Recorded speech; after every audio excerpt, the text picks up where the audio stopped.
Hi, I'm Sunni, and this is my podcast, Creator, Created, Creating. Short and sweet mindset shifts for intentional life creation.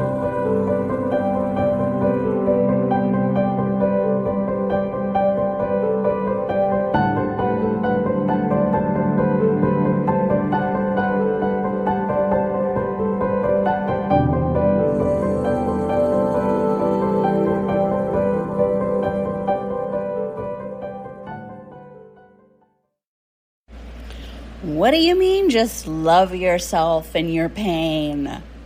So I want to talk about this today. So any of you who are familiar and have been around these parts for long will be very familiar with me saying that I just bring love, unconditional love, to whatever I am feeling or experiencing, to whatever pain is visiting me, to whatever contrast, whatever tension, when I'm really in it, when I'm in a wave of just, you know what I'm talking about. You know what I'm talking about. So when I'm in that, I love myself no matter what. I love that pain. I give unconditional loving space to whatever is visiting because I believe in the power of that because I've seen it. I've seen the profound transformative power of holding an unconditionally loving space for any discomfort that's visiting, especially for those things that you really want to get away from, that you really want to not feel in yourself or think in yourself or be looking at in yourself or in your life. That does not mean changes don't happen around those things, okay? So don't get me wrong. But the first step for me is always to give an unconditionally loving space to myself and that emotion and whatever it is that I'm feeling or processing. That is so powerful. However, my beloved sister, the honest being that she is, has informed me on numerous occasions that this particular piece of advice, though she tries it, pisses her off. And maybe it pisses you off too. So that's why I'm here to talk about it. It pisses her off because she says, I don't feel loving towards those things. I don't feel love towards those things. And then I was like, oh, okay. She's understanding it in a different way than I'm experiencing it, or than how it is for me. How she's experiencing that and how she's understanding that is different than the way I do. So what I told her, I used this visual and example to explain myself better. And she said that it really helped. So I wanted to share it with you in case that piece of advice pisses you off too. And you're like, I'm sick and tired of hearing about being loved for this space. I need to do something with this. I need to change it. Yeah, it will change by the power of your unconditional love. That's my experience. And also, there are many other options available. You can do a lot of things to change things, and you are free to. Whatever works for you, whatever you want to do. And that's what I tell her all the time too. Like, this is what works for me. That doesn't mean it works for you. But to me, like, nothing else will do.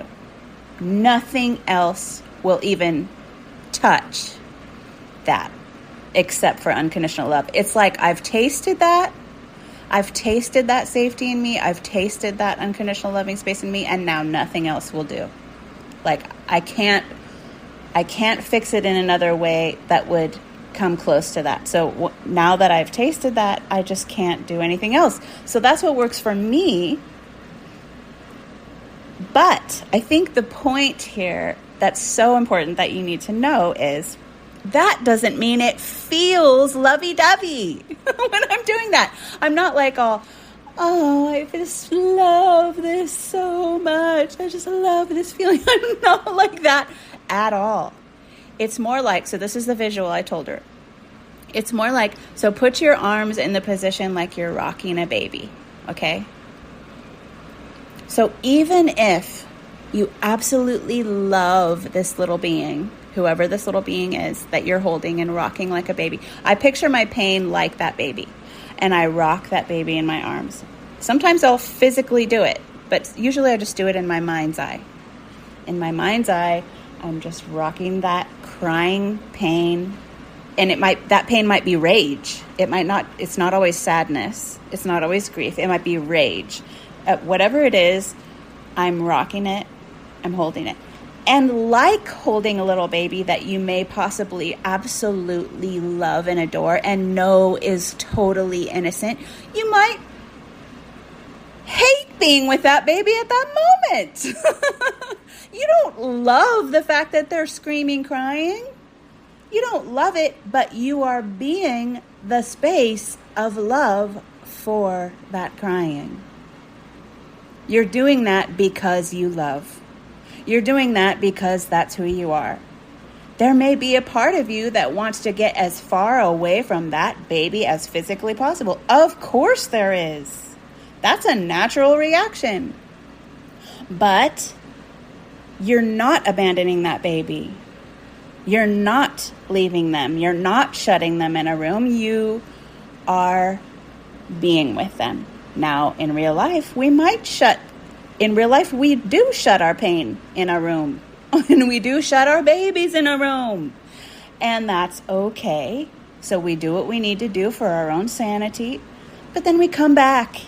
We come back with our love and we try again. We try to be that unconditionally loving space of comfort because we love, period. So my point with that is, like, you don't have to feel like, it's not going to feel like love. You're in pain. It's going to feel like pain. It went in like pain. When that pain got stored in your energy field, it felt like pain. And when it's coming out, it feels like pain. It feels like pain. But can you be the loving space for that pain? We don't want to because we're afraid then it will never leave. Then that means I'm welcoming it. Then that means, or we're just afraid it's just going to go on and on and on, and we're not going to ever feel the relief. But my experience is the extreme opposite. The more I'm willing to go into that pain and be that loving space for that pain, the faster it will disperse and disintegrate and calm and feel held and feel loved and feel safe. And then that energy integrates into your body in a whole new way. And then on the other side of that, you feel more expansive and more open and more free and more safe and more stable. And then you create a world that looks and reflects that safety, that stability, that lovingness, that heldness. But you have to be willing to be that space. And yeah, but if you're expecting that to like feel lovey-dovey, then yeah, that's going to be super frustrating. It's not going to feel lovey-dovey. It's going to feel like the pain that it is. You're going to be in it. I call it in it. I'm really in it. And I just notice, like, I'm in it. I am in it. And you'll know you're in the pain when the same things, people that you found inspiring and super uplifting and lovey and full of love yesterday look like you are pissing you off today. They're pissing you off. They're annoying you. You're in the pain. Or the same thing that that lifted you up. The same person that lifted you up. All of a sudden, you want to be as far away from them as possible. They are rubbing you the wrong way. And you'll notice, I notice anyway, that when I'm in that pain, I call it distortion. I'm in distortion. When I'm in a wave of pain, I'm fully aware that my reality is fully distorted. And it's not just one person or one thing that is distorted and looks like crap to me when I'm in that pain. Everything does. Everything in my reality is reflecting the pain that I'm feeling. But just knowing that is so powerful. When I'm just aware, like, oh, wow, I am in it. Like, everything that I'm looking at today is just like, it's not my world. It's me. This pain, this vibration that I'm in is like, it's here. But the thing is, like, if you make that wrong and you make yourself wrong for being in it and for being in this particular vibration, this particular feeling, this particular experience, you make yourself wrong for that and you make it wrong, then it just gets worse. So your freedom is in, okay, I'm in it. Just being neutral about that. Okay, I'm in it. Don't fight with it. Recognize it. And then bring that loving space, unconditionally loving space of awareness to it. That kind of love isn't like lovey-dovey love. It's love that will hold it all, which means it doesn't have a preference for how it feels. It allows all feeling to be and to pass. And because it does that, things move much more quickly through that field because they feel safe to. We don't get stuck wrestling with a certain thing, pushing it away and like getting more and more entangled with it. So I just wanted to share that today because thanks to my beautiful sister, I got some clarity on how that might feel to other people versus me. And I wanted to offer that to you in case it helps. All right. Yeah, I think that's it. And if you haven't joined Moth and Moon yet, it starts June 1st. So hop on in there if you'd like to join us.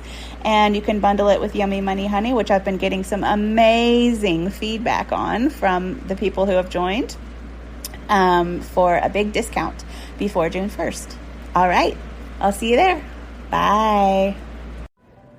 Thanks for joining me today. And if you'd like to find out more about me and my work, you can find me at sunnychapman.com.